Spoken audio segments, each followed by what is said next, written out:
Hello, Tide fans. Welcome back to Tide Talk. I'm here this week with my best friend. It's great to have Jimmy Messick on the show. Jimmy and I go way back.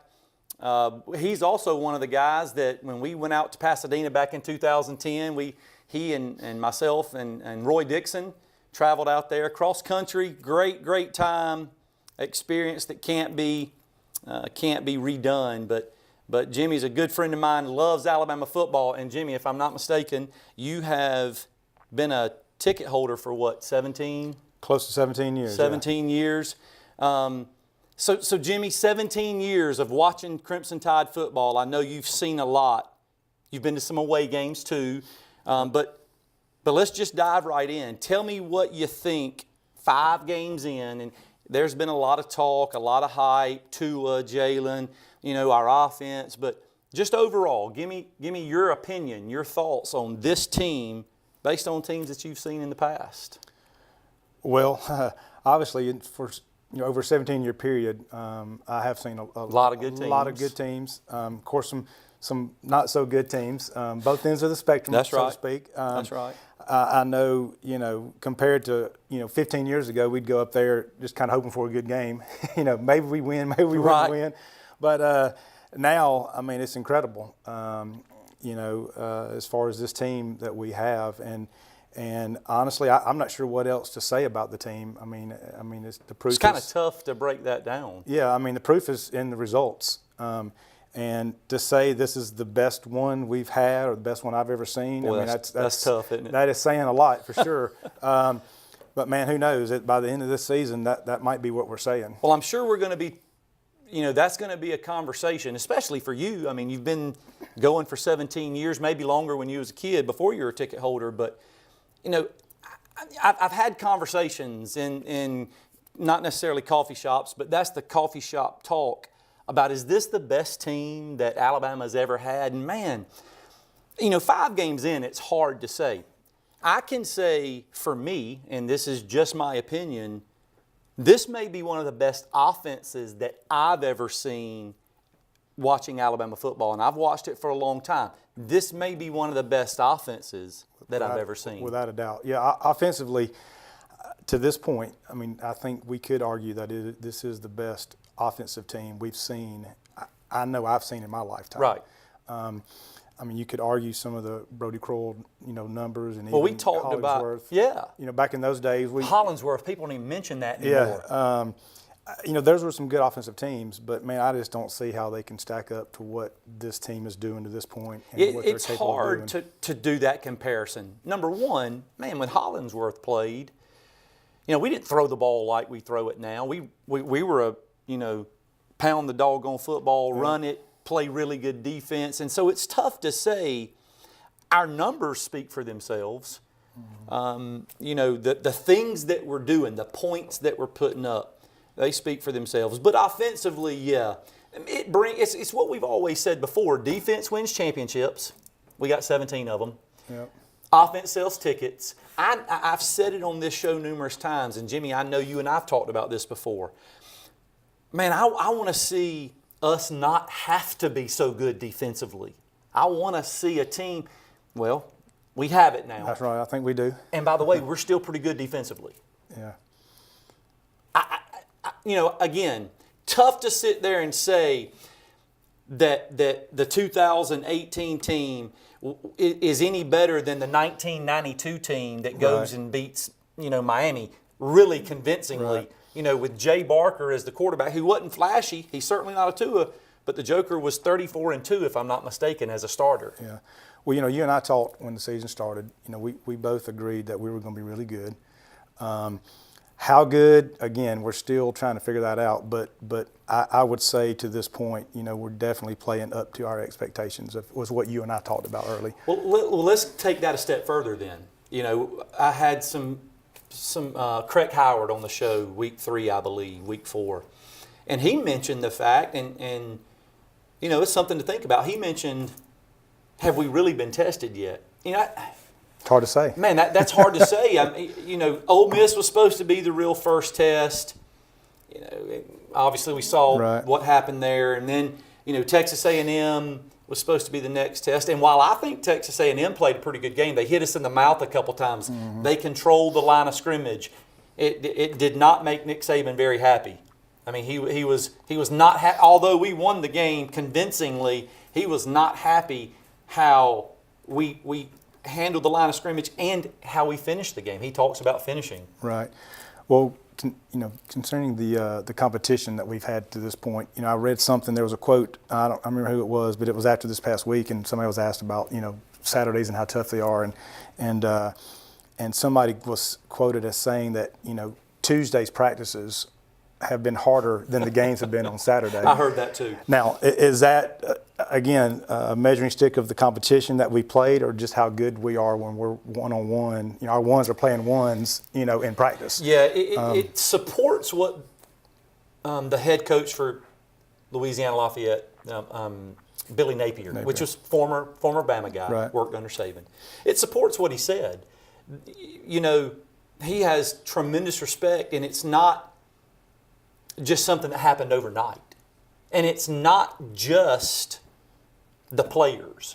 There's so much that goes into that program with the coaching, right. And of course the players, but then you go to recruiting, and then you go to Scott Cochran and the Scott Cochran effect, and there's so many things, and that supports that, because is there some truth to the tougher competitions on Tuesday's practice?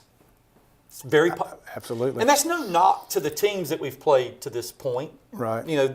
There's some good teams, but Billy Napier said it himself. When you're running 5 stars out there in just about every position, and then you got it on both sides of the ball, you're gonna have some success. Right. Well, regarding this team, one thing is, as compared to some of the past teams that we said, man, we have such a great team, a dominant team. The difference that I see, though, in this year's team is, man, in the past, we would have a team that we were supposed to dominate. And, again, big spreads that we're seeing. But, man, it never failed for us to struggle first half. We couldn't put anybody away. We're still playing our starters maybe into that fourth quarter. And then all of a sudden you look up when there's 7-8 minutes left, and we're finally up 4 or 5 scores, and finally those second stringers are running in there. This team, I mean, the game's over after the first quarter. Just or at in halftime. mop-up duty. I mean, so that was one thing I can say, differences in this team and years in the past is man, we're putting teams away, and like I say, it's not even, it's basically over at half. And the thing that scares me, Jimmy, is we're fairly young. Most everybody's coming back. Somebody said the other day, look how good they are right now, but man, how good are they going to be next year? Yeah. So we're fairly young, and we're doing the things that we're doing. And yes, I'm 100% in agreement with Nick Saban. There's so much to get better at. Mm-hmm. Penalties are terrible. Yep. We're struggling with penalties in a crucial situation that we're going to face at some point. Penalties are a killer. The kicking game is a struggle. Man, I've been out in my yard like 3 days a week. I think I got a little bit of eligibility left. If you only knew how bad my brother, Sheriff Taylor, is dying. I can hear him now. He is blowing me up, saying, why can the number 1 team in the country not get a kicker? And so there's some room for improvement. Right. And I know that Nick Saban is not satisfied, and of course that's what drives everything. But that's what you mentioned before is going to lead right into the next.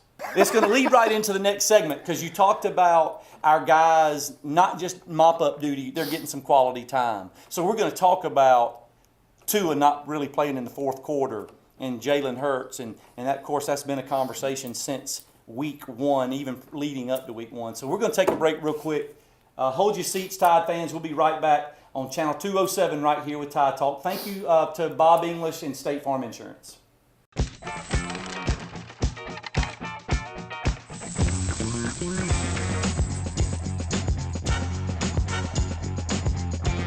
Savings this big come with their own theme music. State Farm agent Bob English in Phoenix City can help you get all the discounts you deserve with a free discount double check. After all, Real savings should fold, not jingle. Get to a better state. Call Bob today. All right, welcome back, Tide fans.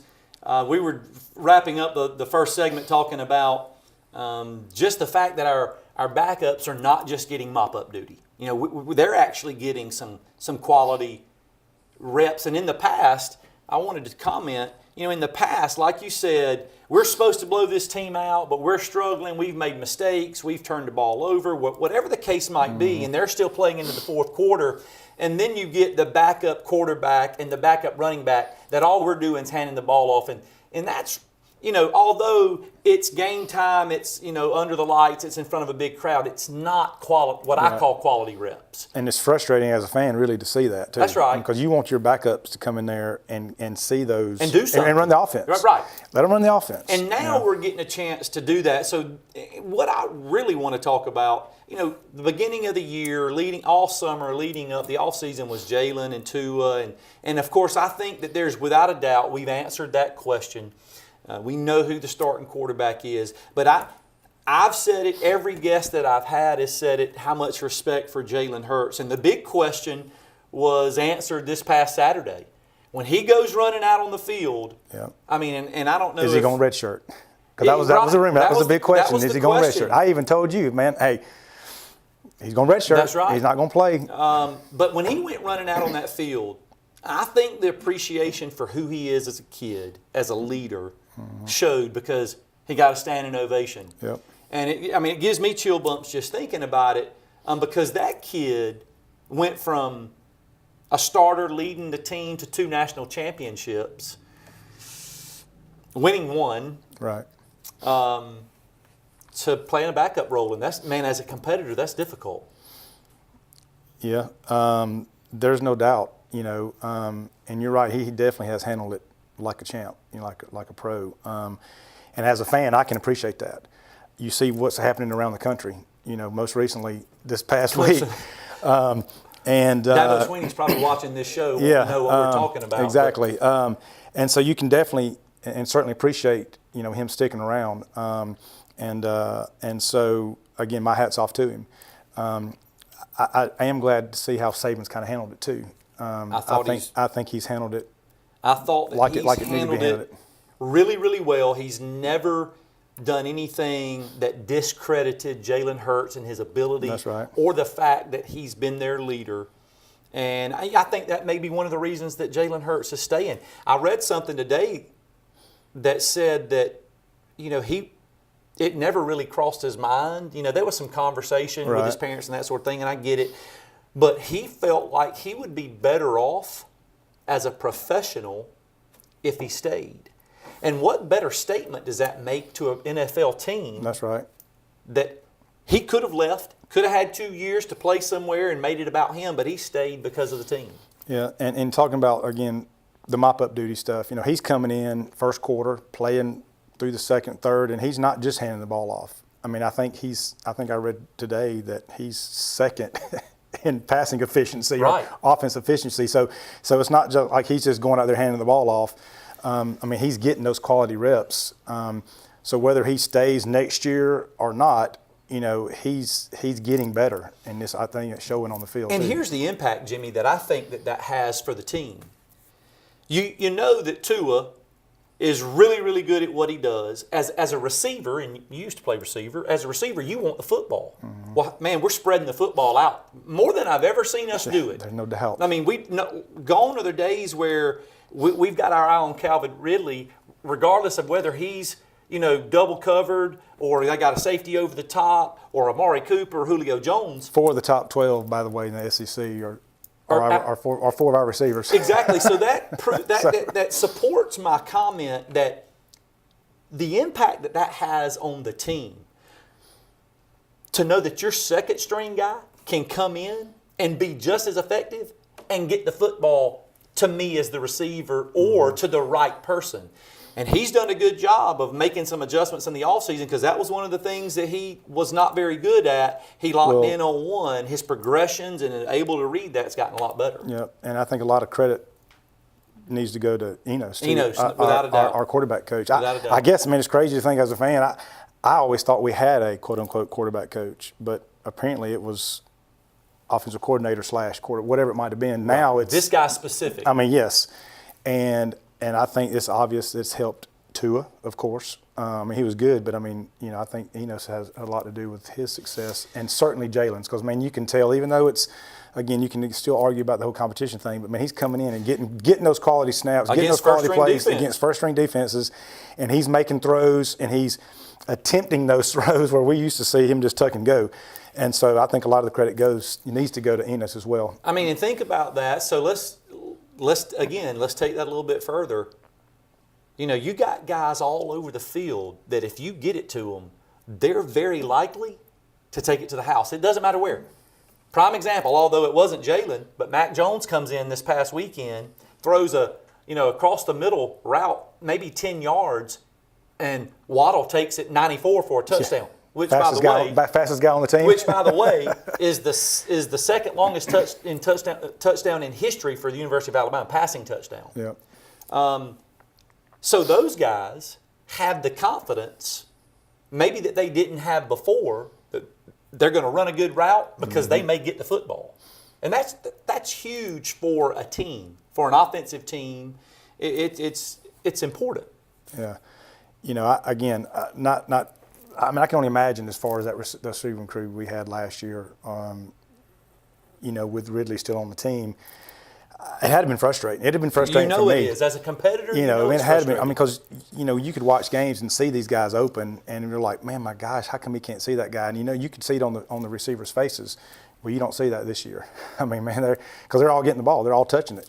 I mean, when your tight end is catching as many passes as some of your – I mean, so you know that what's going on is working. Mm-hmm. And we talk about Waddle. I mean, I want to talk just a little bit about his impact. I mean, not just as a receiver, and you said the fastest guy on the team. There's debate whether he or Ruggs are the fastest guys on the team. So somebody said to me, as a matter of fact, my cousin at the gym yesterday morning said, I want to line those two guys up and just let them run and see who's the fastest, because the rumor is that it's Ruggs.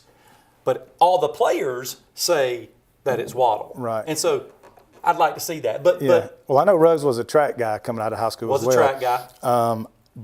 And no disrespect to him, but my money would be on Waddle too. Well, I mean, all the players talk about Waddle as, you know, the water bug.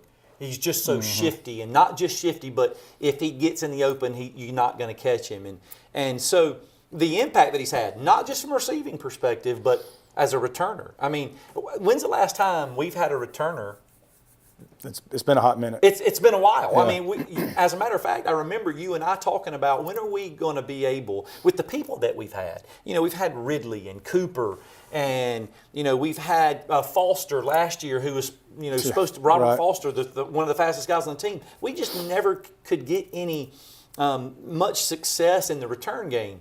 That whole concept has changed. Right. If I'm not mistaken, again, another stat I read was I believe he's leading maybe the country in return yards. Yeah, 29. I thought it was 30-something. Okay, either way, it's a lot more than we're used to.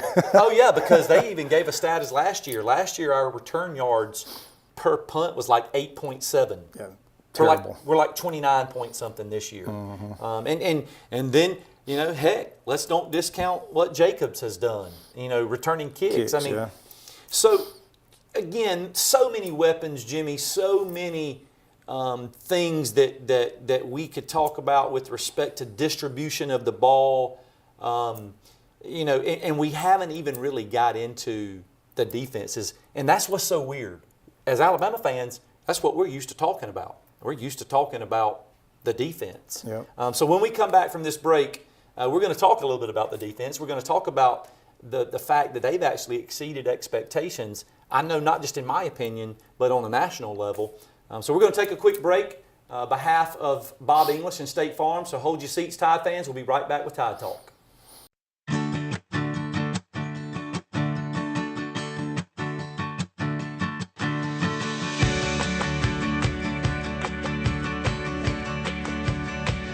State Farm agent Bob English is here to help protect all the moving parts of your life with auto, home, life, and financial services. Bob English and his team make it simple to bring together what matters to you. Get to a better state. Call Bob today. All right, welcome back, Tide fans, to Tide Talk. Let me just go ahead and make a quick statement. We have not had one phone call yet over the course of the past 2 weeks. So we're going to throw this number out here again. The number that you see on the screen, we're looking for the first caller. I wished I owned the company. I'd say we're going to give free cable for a month to the first caller. I thought I was going to be answering the first call. Don't hold me to that because that's not been approved. But we want to hear from you. We want to know what you think about the show. If you don't have a question regarding Alabama football, just call us and tell us what you think about the show. And if it is a question, we'll take it on the show next week and we'll discuss the question and answer it for you. But, we got Arkansas coming up. Got another SEC game on the road. The conversation is this is a trap game.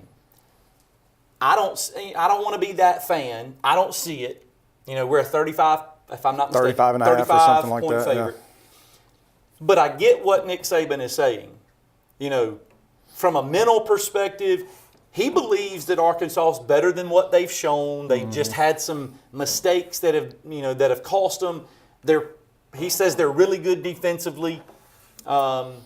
In the past, we've pretty much handled Arkansas with respect to a couple of times. We've had some close games. The Allen quarterback, the kids were really, really good. And what's your take on this week's game with Arkansas? Well, first off, the comment Saban made about being a trap game. Okay, trap between who? Right. But I certainly get it. And that's Saban being Saban because he knows. His guys read it. They know. Again, everybody's talking about them. So again, I get that too. Because you're right. As young as we are, really, I can see how it would be easy. Again, first road game. Second road game, by the way. We played Ole Miss. Yeah. I'm sorry. You're right. I got to keep you in check. Yeah. Excuse me. Got to keep you in check. Second road game. So I get that. Man, look, like anything else, up to this point, I don't know if it's going to be a game or not. It'd probably be over at halftime. Excuse me, Coach Saban, for saying that. Yeah, I hope he's not watching. But, Arkansas is down. I think Chad Morris has got his hands full trying to rebuild that program. Who would have thought, going on the road a month into the season, that we'd be in the SEC West, that we'd have a 5-touchdown, or we'd be a 5-touchdown favorite. But it is what it is. Again, Arkansas is just not where they were a few years ago, and so honestly, I can see the game playing out just like this past week's and the week before and the week before that. One thing that I give kudos to Coach Saban is the fact that what you said, bunch of young guys, not to mention whether they're freshmen or sophomore, you're talking about 18 to 21, 22-year-old kids. I know how that works. You're every week you're favored by 3 or more touchdowns. How do you stay focused? Well, for Saban, it's the little things. We can't keep making mental mistakes. That's right. We've got to do a better job on the line of scrimmage. There's so many things that we can do better. The kicking game, the punting game, all of those things. So he's got a full-time job just keeping those guys humble. Hungry is what I've said before. I think playing at the University of Alabama, it's almost second nature because they don't want to be that letdown game. They don't want to have that. They want that, every week to go ahead and make a statement. I think we have the offense to do that. Our defense, have they really been tested yet? They've certainly done more than what I anticipated them doing, losing who he lost. Right. I know that you had some conversation about that. Well, I think, again, the biggest question mark for the defense this year was, again, just the depth. And we knew we had the 5 stars that everybody talks about, but it was just the depth concerns. And again, these games early on we've been able to build that depth because so many people are playing. Time. But defensively, again, if you're having to go hard on Tuesdays against this offense, it's going to make you better. Yeah, listen, I've read a lot of comments talking from our defensive guys talking about getting absolutely blistered by Tua and blistered by Jalen and Waddle and Ruggs and company, and Devontae Smith, and that can only be making them better. It's what you've always known before all your life growing up playing ball. If you play against somebody better than you, you're going to get better. If you go out there and beat up on somebody week after week that's worse than you, you're not going to get any better. And they definitely have played, I think, better than what we were expecting them to, for sure, without a doubt. That secondary, I think, probably was the biggest question mark. But man, Diggs and now the freshman, Patrick. Surtain. They're saying that he could be the best we've ever had. They're saying are you he's kidding the me? next Minka Fitzpatrick. Yeah, are you kidding me? So certainly, we thought and we knew we were going to be okay on that side of the ball, but just wasn't sure quite how good. And win. Yeah, and win. But we thought we were going to be winning games 40-something to 20-something or whatever it might have been. And the fact that they're, doing what they're doing is definitely a little bit of surprise, I think. Well, and here's the thing. A lot of folks maybe don't put these two together. But the front seven has a lot to do with how the DBs not necessarily play, but how they look. Mm-hmm. You can't cover somebody forever. Right.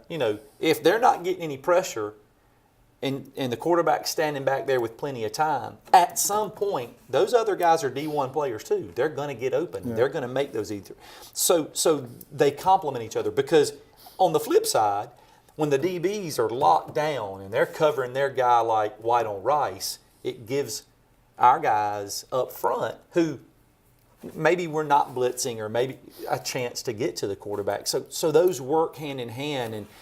And man, the fact that Quinnen Williams at the nose tackle, who's just a sophomore, by the way, is absolutely killing it.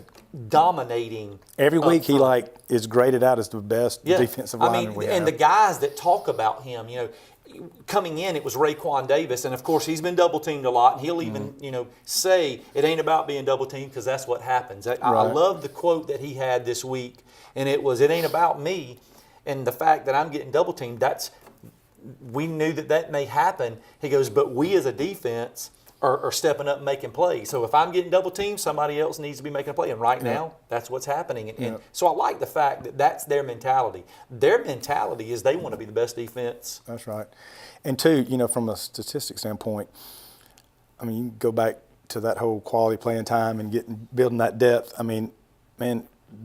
Our second and third strings are playing third and fourth quarter a lot. Now, you see some of those starters running in there, because obviously the third string can't play every snap. That's right.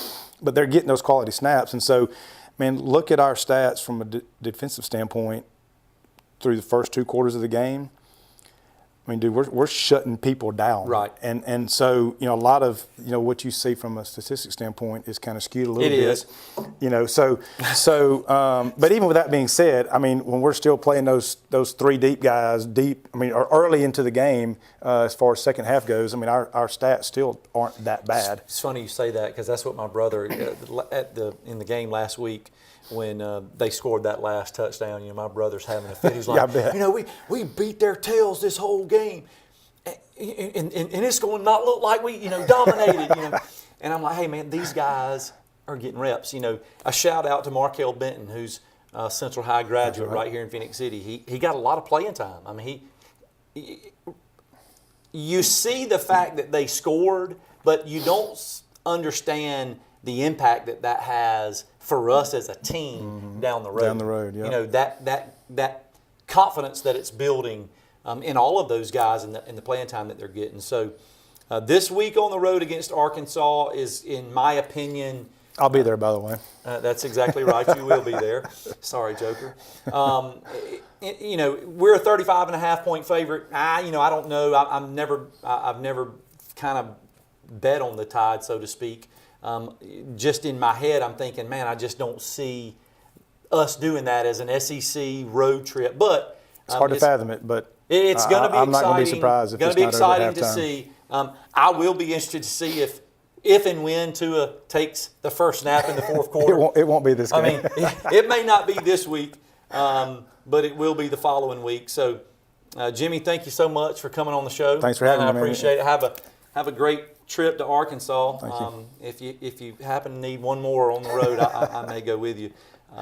Fans, thank you so much for joining us here on Tide Talk. We'll be back the same time next week, Channel 7 and 207 at 8 o'clock, and we'll be talking about the Crimson Tide. So have a great week. We'll see you then. Roll Tide. Roll Tide.